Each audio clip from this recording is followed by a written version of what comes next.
नमस्ते, जय हिंद। मैं हूं डॉक्टर आशुतोष पांडे और आज हम बात करने वाले हैं प्राकृतिक संसाधनों की, नेचुरल रिसोर्सेज और उनके कंजर्वेशन की। नेचुरल रिसोर्सेज का आज के इस एपिसोड या इस वीडियो में हम एक जनरल ओवरव्यू देखेंगे कि नेचुरल रिसोर्सेज क्या होते हैं, उनका क्लासिफिकेशन क्या है और इसके बाद हम देखेंगे कि उनकी इम्पोर्टेंस क्या है। आने वाले एपिसोड्स में हम डिफरेंट नेचुरल रिसोर्सेज को एक एक करके यहाँ पर एड्रेस करेंगे। दोस्तों, नेचुरल रिसोर्स क्या है ये समझने से पहले हमें जानना चाहिए कि रिसोर्स किसे कहते हैं। कोई भी ऐसी चीज जो हमारे काम की है, हमारे वेलफेयर में, ह्यूमन के वेलफेयर में काम आ सकती है, वो रिसोर्स है। और यदि वो हमें नेचर से प्राप्त होती है तो वो नेचुरल रिसोर्स हो जाता है। नेचर से प्राप्त होने वाला जो रिसोर्स है वो कौन कौन से हैं? Air, water, soil, food, forest, mineral, energy आदि। और ये सब के सब रिसोर्सेज हम आज की डेट में इस तरीके से इस्तेमाल कर रहे हैं कि आने वाले समय में उनके नष्ट हो जाने का या समाप्त हो जाने का संकट हमारे सर पर मंडरा रहा है। और इसीलिए सस्टेनेबल इकोनॉमिक डेवलपमेंट की बात की गई थी, ब्रुटलैंड कमीशन के अंदर ये बात आई थी और सस्टेनेबल डेवलपमेंट की बात काफ़ी ज़्यादा आज भी चर्चा में रहती है। हालांकि हम इस पर कभी और बात करेंगे, लेकिन जो रिसोर्सेज हैं उनका सस्टेनेबल यूटिलाइजेशन करना भी अपने आप में आवश्यक है। तो आइए सबसे पहले देखते हैं कि नेचुरल रिसोर्स क्या है और उनका क्या महत्व है। So what are natural resources? Any component of the natural environment that can be utilized by man or the human being to promote its welfare is considered as natural resource. जो प्राकृतिक पर्यावरण है उसका कोई घटक जिसे हम प्रयोग कर सकते हो मनुष्य के फायदे के लिए, उसे हम कहेंगे कि ये प्राकृतिक संसाधन है। तो क्या क्या हो सकते हैं ये प्राकृतिक संसाधन? They can be substance, they can be energy unit और they can be a natural process और phenomena, या कुछ भी हो सकते हैं। जैसे सोलर एनर्जी है, एक नेचुरल फिनोमेना है। वाटर एक सब्सटेंस के तौर पर हम देखते हैं और इसी तरह टाइडल एनर्जी या एनर्जी के डिफरेंट फॉर्म्स को हम देखते हैं कि वो एक एनर्जी यूनिट है। तो ये नेचुरल रिसोर्सेज इन सभी फॉर्म्स में हमारे पास उपलब्ध होते हैं। Land, soil, water, forest, grasslands, ये सारे के सारे कुछ एग्जाम्पल्स हैं इंपॉर्टेंट हमारे जो नेचुरल रिसोर्स हैं उनके। कुछ ऐसे रिसोर्सेज हैं जैसे मिट्टी है या पानी है, वो इम्पॉर्टेंट कंपोनेंट है लाइफ सपोर्टिंग सिस्टम का भी। मिट्टी, पानी, हवा। हम तो कई बार जैसे पंच तत्व की बात करते हैं हिंदू धर्म के अंदर, क्षिति, जल, पावक, गगन, समीरा।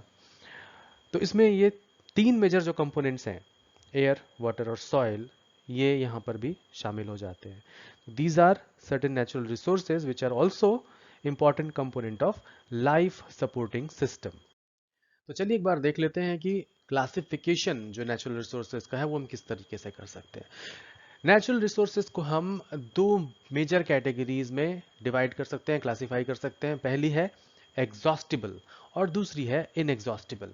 एग्जॉस्टिबल का मतलब है जो नियर फ्यूचर में समाप्त हो जाएगा, खत्म हो जाएगा, और इनएग्जॉस्टिबल का मतलब है जो खत्म नहीं होगा इतनी आसानी से।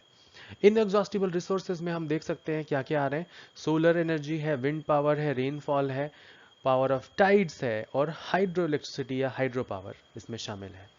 वहीं दूसरी ओर जो एग्जॉस्टिबल नेचुरल रिसोर्सेज हैं उनको हमने फर्दर क्लासिफाई किया है renewable and non renewable resources में। रिन्यूएबल रिसोर्सेज के अंदर water, soil fertility, natural vegetation, wild life, aquatic animals और ह्यूमन रिसोर्सेज शामिल हैं। वहीं नॉन रिन्यूएबल रिसोर्सेज के अंदर बायोलॉजिकल स्पीशीज और मिनरल्स शामिल हैं। देखिए, नॉन रिन्यूएबल जो रिसोर्सेज हैं उनमें बायोलॉजिकल स्पीशीज को रखा, क्योंकि कोई एक स्पीशीज है अगर वो एक बार एक्सटिंक्ट हो गई, जैसे डोडो एक पक्षी था वो एक्सटिंक्ट हो गया, तो अब हम दोबारा उसे प्राप्त नहीं कर सकते, तो इसलिए इससे हमने नॉन रिन्यूएबल में रखा।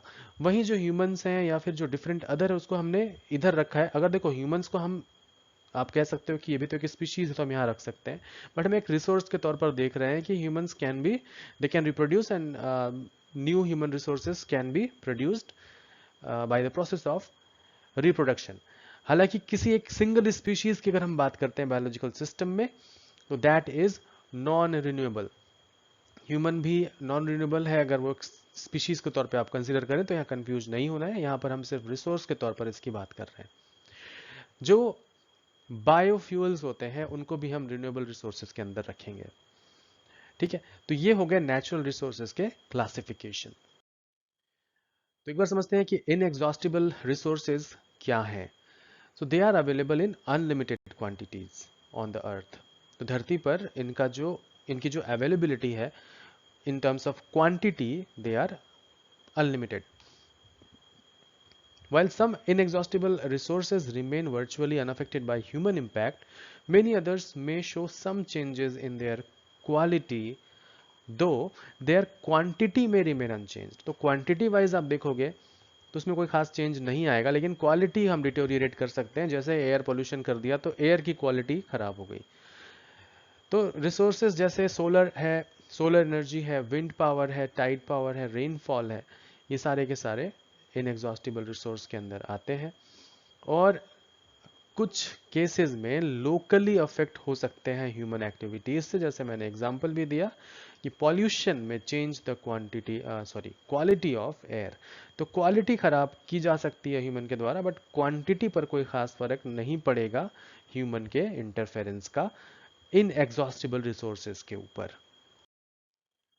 अब बात करते हैं एग्जॉस्टिबल रिसोर्सेज की, यानी कि जो नियर फ्यूचर में समाप्त हो सकते हैं। तो एक लार्ज नंबर है नेचुरल रिसोर्सेज का जो एग्जॉस्टिबल है, यानी उनकी सप्लाई फाइनाइट है। They are not infinite but they are finite in their supply in terms of quantity, और वो फ्यूचर में एग्जॉस्ट हो जाएंगे अगर हमने इनडिस्क्रिमिनेटली इसको यूज करना नहीं छोड़ा तो। ब्रॉडली अगर देखा जाए तो जो एग्जॉस्टिबल रिसोर्सेज हैं उनको हमने आगे फर्दर क्लासिफाई किया है रिन्यूएबल और नॉन रिन्यूएबल में, यानी renewable and non renewable resources में हमने इसको फर्दर क्लासिफाई किया हुआ है। तो बात करते हैं रिन्यूएबल रिसोर्सेज की। तो पहले भी हम देख चुके हैं अपने क्लासिफिकेशन में कि ये एग्जाम्पल्स हैं रिन्यूएबल रिसोर्सेज के।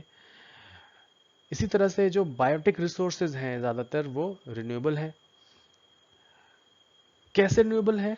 ग्रोथ और रिप्रोडक्शन, इन मतलब दोनों चीजें होंगी यहाँ, या तो ग्रोथ हो रहा होगा या तो रिप्रोडक्शन हो रहा होगा या दोनों हो रहा होगा, of such resources can be successfully managed so that these resources are continuously regenerated. However, if the consumption of these resources continues to exceed their rate of renewal, not only their quality becomes affected, they may even get totally exhausted.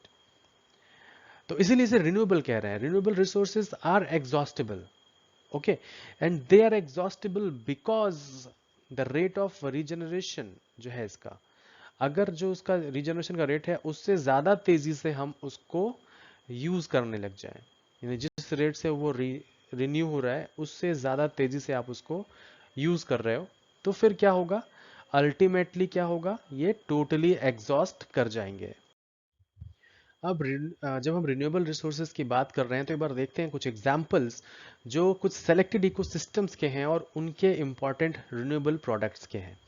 जैसे forest, तो forest से हमें क्या मिलता है? Forest एक resource है या इकोसिस्टम है और उससे हमें मिल रहा है टिम्बर। तो टिम्बर कहाँ से आ रहा है? इन्हीं फॉरेस्ट में जो मौजूद प्लांट्स हैं, जो ट्रीज हैं, उनसे आ रहा है। और भी बहुत सारे प्लांट प्रोडक्ट्स हैं जो हमें मिल रहे हैं फॉरेस्ट रिसोर्स से। इसी तरह से रेंज लैंड जो है वो सस्टेन करता है ग्रेजिंग एनिमल्स को, और वहां से हमें डेयरी प्रोडक्ट मिल सकते हैं या फिर वूल प्रोडक्शन एटसेट्रा भी हमें मिलता है। इसी तरीके से वाइल्ड लाइफ जो है वो फूड चेन को मेंटेन करने में मदद कर रहा है। जो एग्रीकल्चरल सिस्टम है वो हमारे लिए फूड और फाइबर का एक बहुत महत्वपूर्ण सोर्स है। और मराइन या फ्रेश वाटर इकोसिस्टम्स जो है वहाँ से हमें बहुत तरह के फूड रिसोर्सेज मिल रहे हैं। और ख़ास तौर पे वहाँ जो प्लांट्स और एनिमल्स हैं, जैसे सिंघाड़ा आप खाते होंगे, या फिर इस तरह की बहुत सारी और चीज़ें हैं जो हमें वाटर या एक्वेटिक इकोसिस्टम से भी प्राप्त होती हैं। नॉन रिन्यूएबल रिसोर्सेज की बात करते हैं तो कुछ बायोटिक स्पीशीज ऐसे होते हैं जो नॉन रिन्यूएबल हैं, या बायोटिक रिसोर्सेज ऐसे हैं जो नॉन रिन्यूएबल हैं, यानी कि इनको दोबारा रीगेन या रिकंस्ट्रक्ट नहीं किया जा सकता अगर एक बार ये समाप्त हो जाए। बायोलॉजिकल स्पीशीज जो बहुत लंबे इवोल्यूशन के प्रोसेस से होकर गुजरे हैं, मिलियंस ऑफ ईयर्स के, उनको नॉन रिन्यूएबल इसलिए कहा जाता है क्योंकि एक बार अगर वो समाप्त हो गए, एक्सटिंक्ट हो गए, तो मनुष्य उन्हें दोबारा नहीं बना सकता है। फिलहाल अब तक तो नहीं बना पाया है। बहुत सारे एबायोटिक रिसोर्सेज भी ऐसे हैं जो नॉन रिन्यूएबल हैं, जैसे फॉसिल फ्यूल, जिनमें कोल, पेट्रोलियम, गैस एटसेट्रा शामिल हैं, और इसके अलावा मेटल्स भी हैं। तो जो फॉसिल फ्यूल है वो बहुत लंबे समय तक धरती में डिफरेंट प्रोसेसेस से होता हुआ बना है, और यदि वो एक बार समाप्त हो जाता है तो उसे हम दोबारा प्राप्त इतनी जल्दी नहीं कर सकते। मे बी फिर दोबारा से वैसे कंडीशंस बने और हजारों लाखों सालों में फिर से बन जाए अगर फॉसिल फ्यूल, तो अलग बात है। लेकिन जो अभी फिलहाल हमारे पास रिसोर्सेज हैं वो एग्जॉस्टिबल भी हैं और नॉन रिन्यूएबल भी हैं। अब हम बात करते हैं मेजर या प्रिंसिपल नेचुरल रिसोर्सेज की, जिनको हम आगे आने वाली सीरीज की कड़ियों में एक एक करके डिटेल में भी देखेंगे। आज सिर्फ उनका एक जनरल ओवरव्यू। तो कौन कौन सी हैं वो? तो धरती के रिसोर्सेज में से बहुत सारे हैं, कुछ ऐसे हैं जो सिग्निफिकेंट कंट्रीब्यूशन रखते हैं ह्यूमन वेलफेयर में। पहला है फॉरेस्ट या जंगल। दूसरा है फूड, जिसके बिना हम सरवाइव नहीं कर सकते। तीसरा है वाटर, जिसको हम एलेक्सियर ऑफ लाइफ भी कहते हैं, और इसके बिना भी जीवन के बारे में सोच पाना संभव नहीं है। चौथा है मिनरल्स। मिनरल्स एक तो हमारे भोजन में भी माइक्रो और माइक्रो न्यूट्रिएंट्स के फॉर्म में, और दूसरा डिफरेंट अदर प्लांट्स के लिए भी ये महत्व रखते हैं। और साथ में इन मिनरल्स की ही मदद से बहुत सारे ऐसे मिनरल्स जो मेटल आदि दे सकते हो, जिन्हें हम ओर कहते हैं, वो मेटल्स भी या नॉन मेटेलिक मिनरल्स भी हमारे लिए बहुत महत्व के होते हैं, हमारे बहुत काम आते हैं। इसके अलावा है एनर्जी। एनर्जी के बिना कुछ भी संभव नहीं है। लैंड। और इन सबको याद रखने के लिए एक फॉर्मूला है कि अगर आप ये याद रखें कि finally finished with my environment lesson, तो इनका सभी का जो पहला अक्षर है वो यहाँ पर आपको नजर आ रहा है। तो आप इनको याद रखने के लिए इस तरीके से भी याद रख सकते हैं। आगे आने वाले जो एपिसोड्स होंगे उसमें हम forest, food, water, mineral, energy और लैंड रिसोर्सेज को एक एक करके डिटेल में देखेंगे। तो मिलते हैं अगली कड़ी में। तब तक के लिए जय हिंद, नमस्ते, वंदे मातरम।